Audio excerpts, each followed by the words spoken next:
Do this live. What's up, guys? How's it going? Today is Tuesday, September 17th, coming at you live from Dallas. Definitely don't need the calculator today. I got a good call for everybody.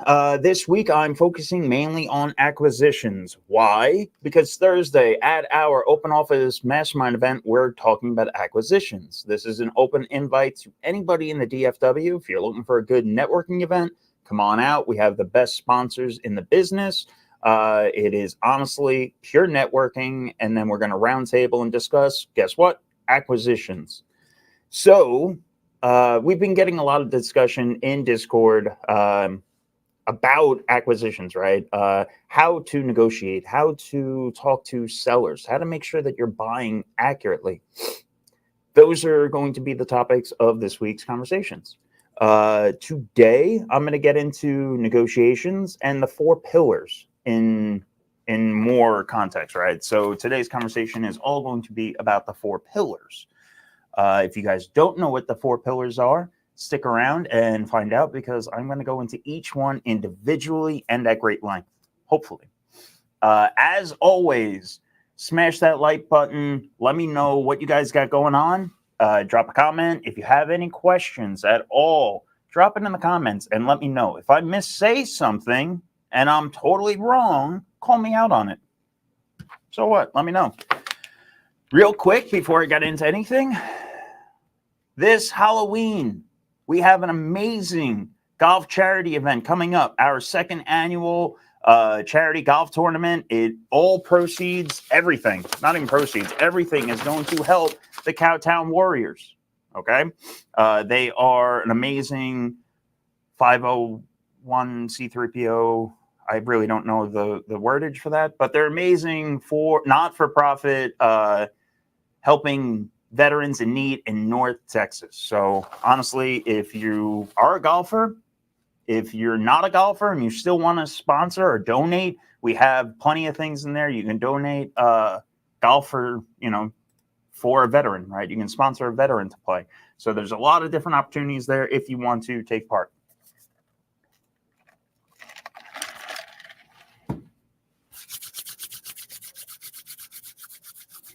I don't have any slides for today. I'm just fair warning everybody. It's going to be mostly me rambling, and that's okay. But I hope I stay on topic. So if at any time I get off topic, kick me back into it. All right. I want to go over negotiations today. In particular, the 4 pillars. That's what I wanted to go over. All right, so why did this conversation come up, right? Where did this all come from? It sparked because we ran a poll. Tommy ran a poll on YouTube. Yeah, YouTube. And it was, let's hear from you guys. How long do your buy appointments usually last? Okay. 0 to 20 minutes was the majority at 67%. 17% was 20 to 1 hour, and only 17% was 1 hour plus. I cannot stress how disappointed I am with everybody. This is lackadaisical, all right? These numbers should be inversed. I would say 67% of you have to be at your appointments for over an hour, asking questions, getting to know every individual detail. We're going to go over all these things today. But these were the results from the poll, and I think it was a little shocking. If you want to buy deeper, if you want to be able to wholesale in 2024 and 2025, guys, these numbers have to be inverse. You have to be spending over an hour on that, either that initial contact or the buy appointment. When you're going out there and you're walking the property, it doesn't matter. The property doesn't matter. You're there to get a little glimpse at it. But the whole reason that you're there is to actually talk to the seller. Okay? Talk to the seller, figure out everything. The first pillar of the 4 that we're going to go over is timeline. All right. Everything that you need to understand is timeline matters. If they have 6 months to sell, well, their feet aren't really to the fire. Okay. You have to understand the seller's timeline and sense of urgency. All right. So you're going to ask a lot of different questions that relate to this. You're going to ask who's involved. Okay. Do they have influence on that seller's timeline as well? All right. A lot of times there will be, how many goddamn pens do I have over here? There a lot of times there will be other people involved that are adding extra strenuating, I can't think of the right word, right? Like influence, extra influence, outside influence onto it. So if you're not asking all the questions, who's involved? Tell me the entire story. Okay. You're going to ask things and then relate to them. All right. When they talk and you hear a dog in the background, you're going to relate to it. Why? Maybe you like dogs or not, but it's going to psychologically allow you to break down an additional barrier against that seller. A lot of people right now are probably saying, well, that's probably bullshit because my wholesale script doesn't have anything about pets or animals or dogs in the background. Why is that? Why am I even going to listen? Because you're wholesaling wrong, okay? You're going to end up having drop contracts if you're not taking the time to understand the entire situation. Okay? I almost said it, Tommy. How does the timeline affect the seller's negotiation process, right? Or your negotiation process in that regard, right? If their feet are up against a fire, if you need to close in 2 days, guess what? You have the ability. Yes, I can solve all of your problems and close in 2 weeks, but it's going to be at a significantly reduced price. If you're able to solve one problem, it's going to allow you to use that as a leverage and a fulcrum on others, okay? What strategies do you use when timeline is in play, right?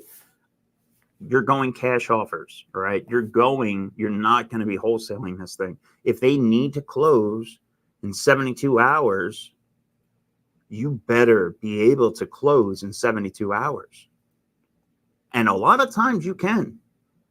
It's not hard to find a private money lender as long as the deal makes sense. And this is where other people lose because they see the 72 hours thing there and they say, there's no way I can do X, Y, or Z in that time frame. You absolutely can, as long as you're buying it at the right price.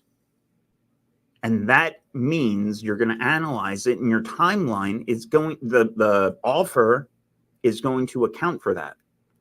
Okay.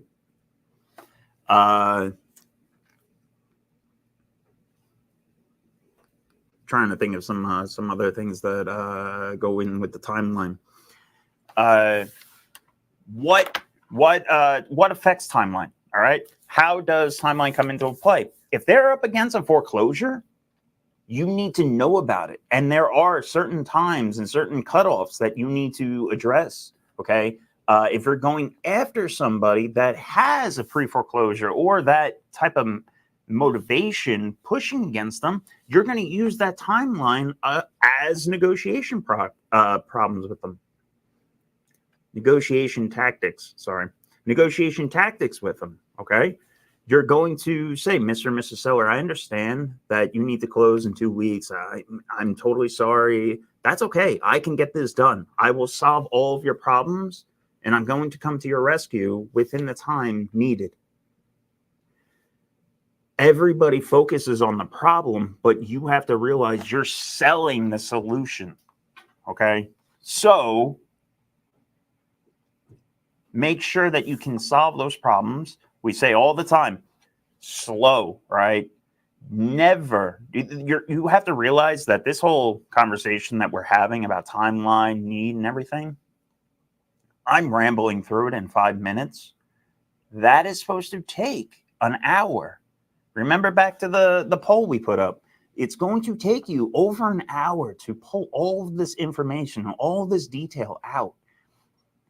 I'm not going to, if you want a script, click on the resources below and you can get our script. But I'm not going to go over a script today because scripts, they change in the moment.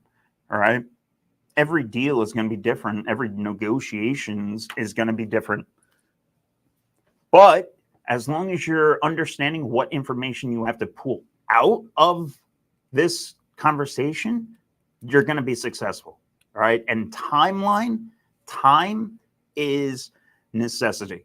The next pillar is condition. I'm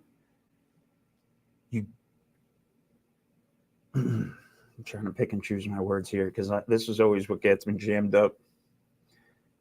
The condition matters, absolutely.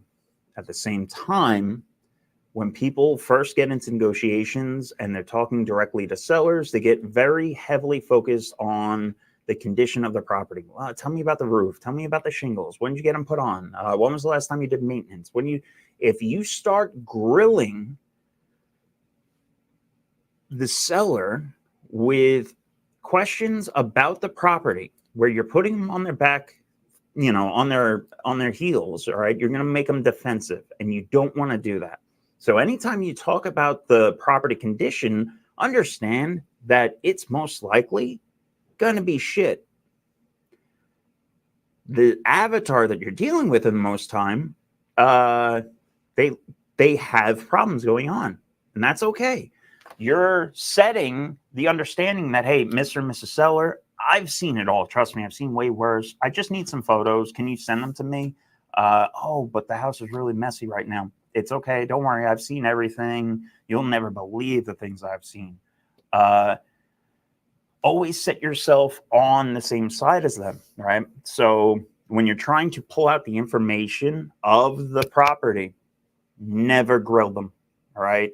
Ask questions about it, but you just got to get to the bare bones. You need to understand the foundations.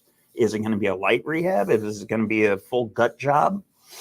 Even if you're not doing the rehab, even if all you're doing is the wholesale portion of it, okay, you still need to understand the rehab involved. Otherwise, you're going to have failed contracts. You're going to be a roofer before the year's out, okay? If you want to be a successful wholesaler, you have to understand the rehabs involved in the properties that you're dispoing, okay? I'm sorry. Time to learn it, guys. It's not hard to get a sense of repairs needed just from the conversation, right? Tell me about the property. Is it falling apart? When was the last time you did some maintenance? Tell me what's going on. Do the bathrooms work, right? Just all of these things that you're trying to do is just have a conversation. There's 2 points that, one, your first initial touch should always be to try to set an appointment so you're avoiding the need to actually get the nitty-gritty conversation of, oh, my house is shit and it's falling down around me. That's okay. I've seen it all, seller. But guess what? If you get belly to belly with that seller, now you kind of avoid having to do that, right? You get to see it yourself. So it's a double win.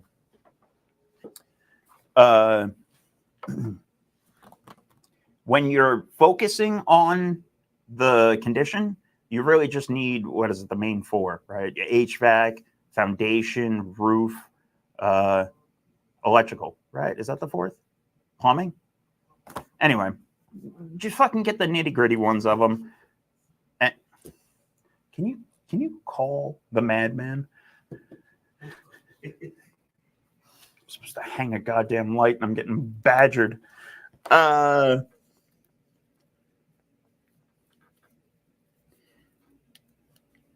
Sorry, I got sidetracked. Squirrel.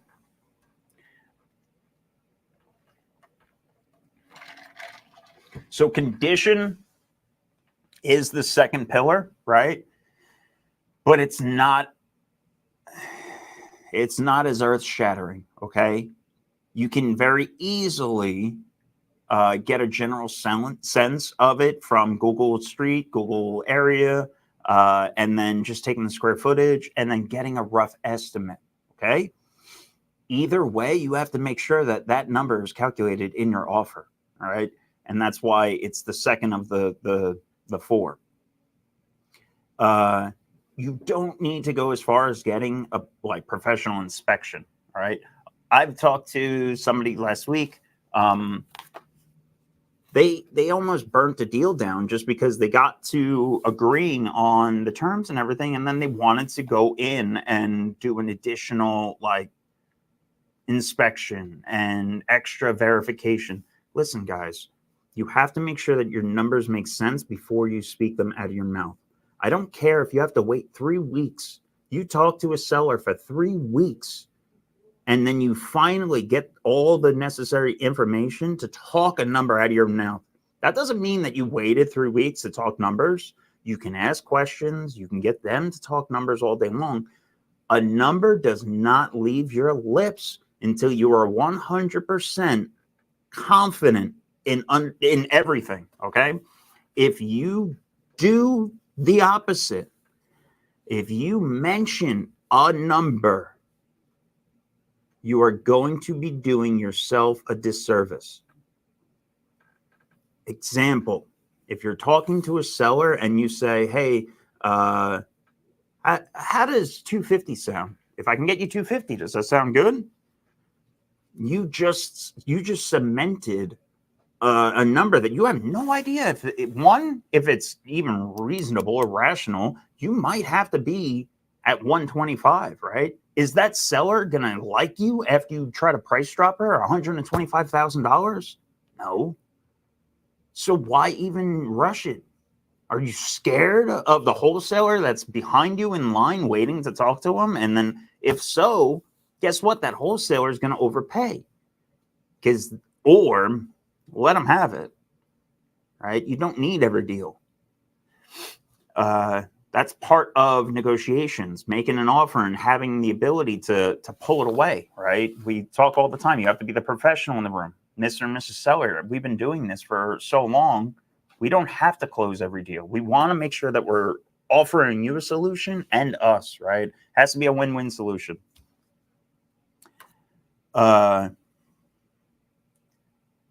don't like when people say you have to leverage the property condition to get better terms or anything like that.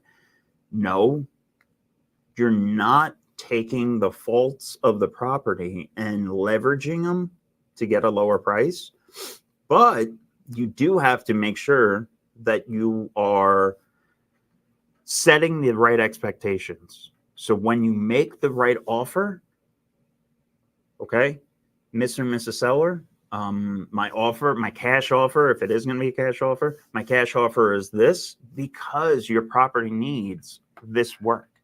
It's going to need this work to look like this property that just sold for the value that we're going to go for, right? Like you're going to walk them through the whole process. You're building up trust. You're building up rapport. That's what that hour and a half is all for. It is not to take photos of the attic and an inspection. It is not to get square footage count. Okay, that whole hour and a half that you're going to be on the buy call is all for rapport building. Okay, get on the floor and play with the dogs. I don't care how fucking gross it is. Put a knee down and play with the dog. Okay, sit on the couch and talk to the seller. You have to be able to build rapport.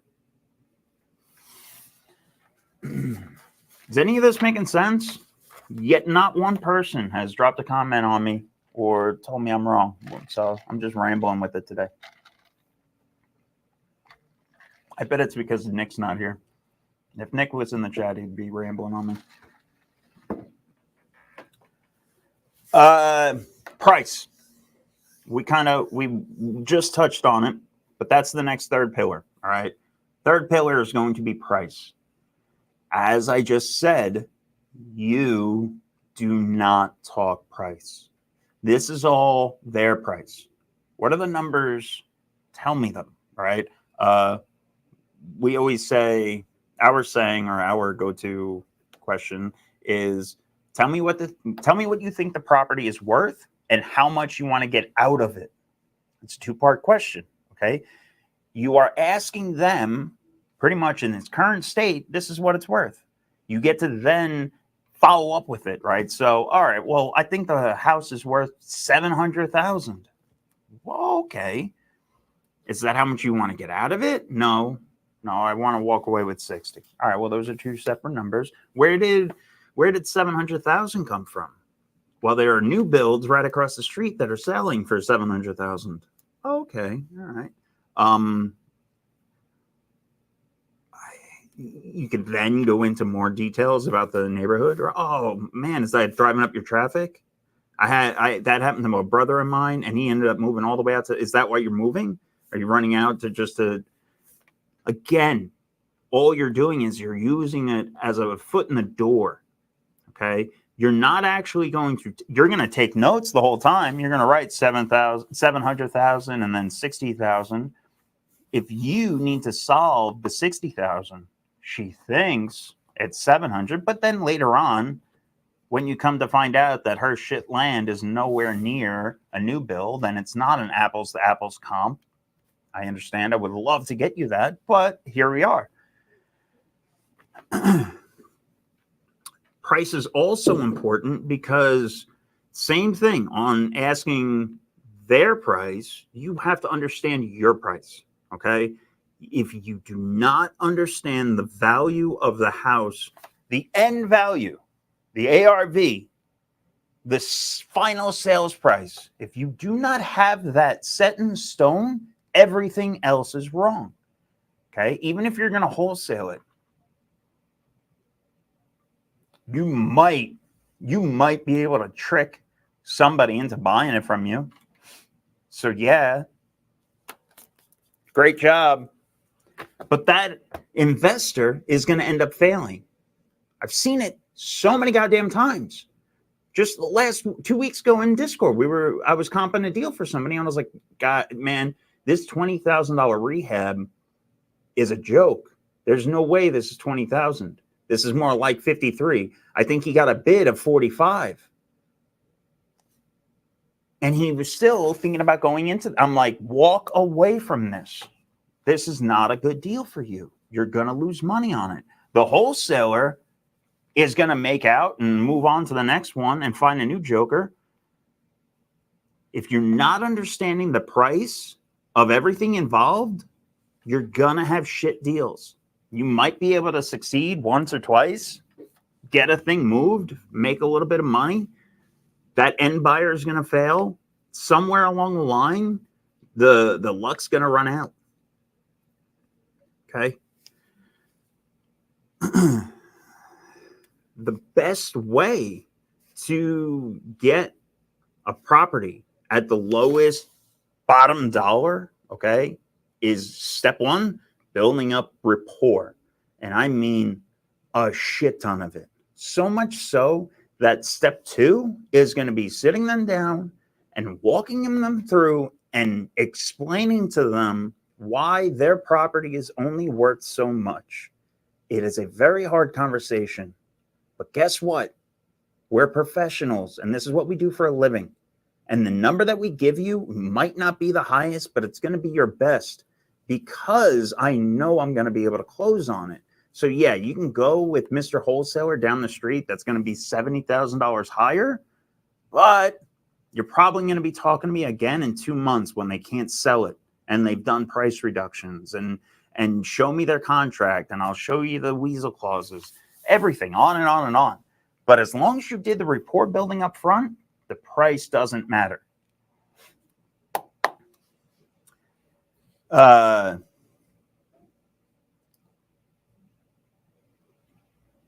to think if I missed anything in pricing.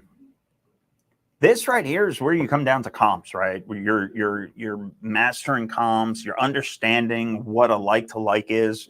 And then you're taking all of that knowledge, all of those resources that you built up, and you're handing it to the seller, okay?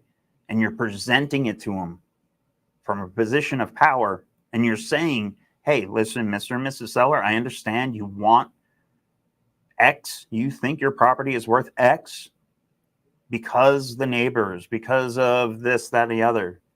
But unfortunately, your house doesn't look like the neighbors. Okay, whatever the reasons are, whatever the facts are that get that house to that price that you get to, you're going to walk them through it. And they're going to respect you for it. They might not take your number, okay? And if they don't, there was something else you missed, okay?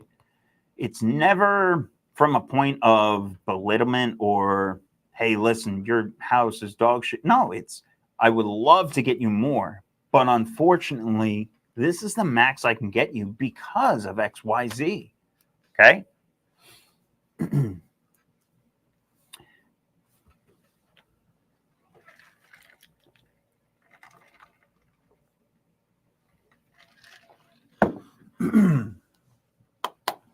The last pillar, and I would say this is the biggest, this is the most important pillar.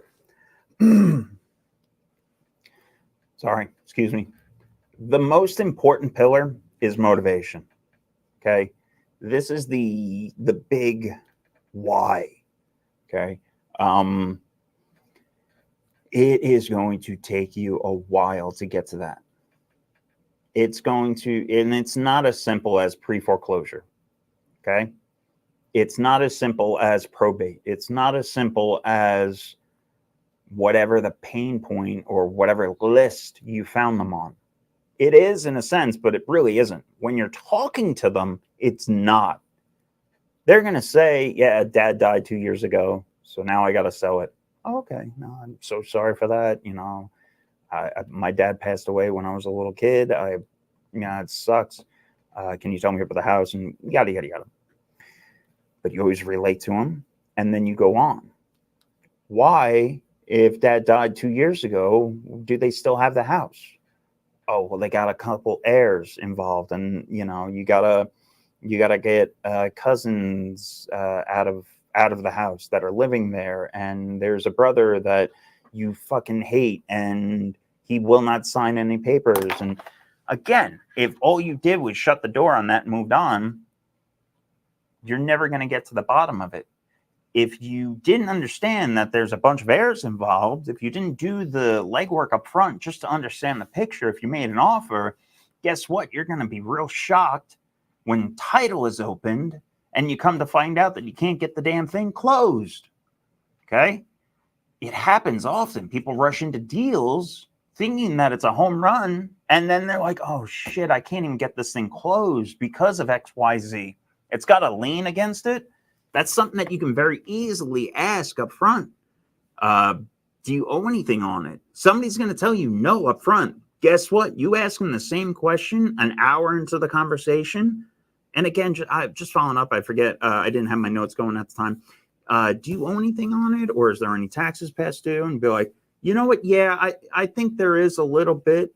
Where initially, when you ask them that, they're going to say, no, everything's paid up in full. Everything's ready to go. The house is in perfect condition. But then after an hour of talking to them, they're like, yeah, well, there was a roof leak 2 years ago and we got an insurance claim on it, but we didn't fix the roof. We only patched it and yada, yada, yada. And there's still water damage. And you have to be asking questions in a manner that opens up the dialogue. Okay. You have to be pulling the onion back, peeling that onion back, as we like to say. Okay. It's never run in and run out.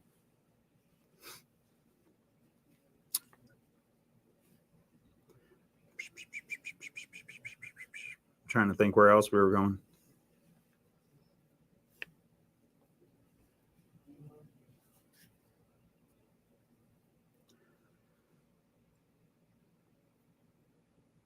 Market.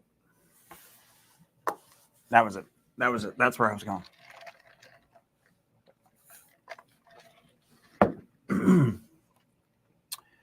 The last thing that you have to understand is the market. Okay. The current market is also going to dictate your offer. There's the 4 pillars, absolutely. But if you're not taking the current market into account, your price is always going to be way off. All right. That goes across the board. Their timeline, their motivations, their price, okay, the condition, all of those things are going to be affected by the market you're in. Case in point is a deal that was 2 years ago was a home run is not a home run in today's market, right? Because prices have gone up through the roof. It's taking longer to sell a property. rehabs are increased because construction costs. Motivation probably still be motivation enough, but you have to understand the current market if you're going to make an offer on anything. How long are we going to sit on this property? If I'm going to be selling to a flipper, how long is that flipper going to be sitting on the market? If you're not asking yourself that, oh, it doesn't matter. It's going to be, that's up to that. That means that your acquisition price isn't actually thought of then. I'm sorry. There's somewhere along the lines that it wasn't accounted for. All right. And it's going to bite you in the ass when the market changes. You might be good for now. You might be good for 90 days. You might be good for 6 months. But eventually the market's going to change. And if you're not watching the market daily or weekly or have your finger on the pulse, it's really going to bite you in the ass. Okay. Everybody for the longest time was floating in a river, paddling, slapping everybody's hand, right? Everybody was crushing it. Everybody thought each other were rock stars. But we were just floating down a river that was running strong. The river dried up. Okay. And a lot of wholesalers are sitting there in a dry riverbed because they don't understand everything involved. If you want to be successful, you have to. I think that's all I got for today. I hope that was good. I hope I didn't make any slides or anything to go through. I was trying to keep it nice and neat comparatively to the hellish last week whiteboard sessions I was doing. So I was trying to keep today very nice and neat.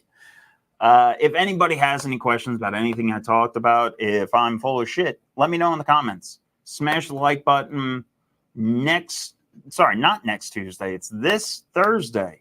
2 days from now, in our office, REIAF open office mastermind event. It is the biggest and best networking opportunity available in DFW. Go on Eventbrite, sign up and register because seats are limited. This month, we're talking about acquisitions, direct-to-seller acquisitions, wholesaler acquisitions, everything. If you have a deal that you're trying to sell, bring it out there because somebody's going to be buying. If you need a hard money lender, you need private lenders, we always have them there. It's always a great time. If anybody needs anything, anybody wants to join the community, click the link below. It is an amazing resource. We're always talking in Discord. And that's all I got for today. So keep crushing it, guys. Peace.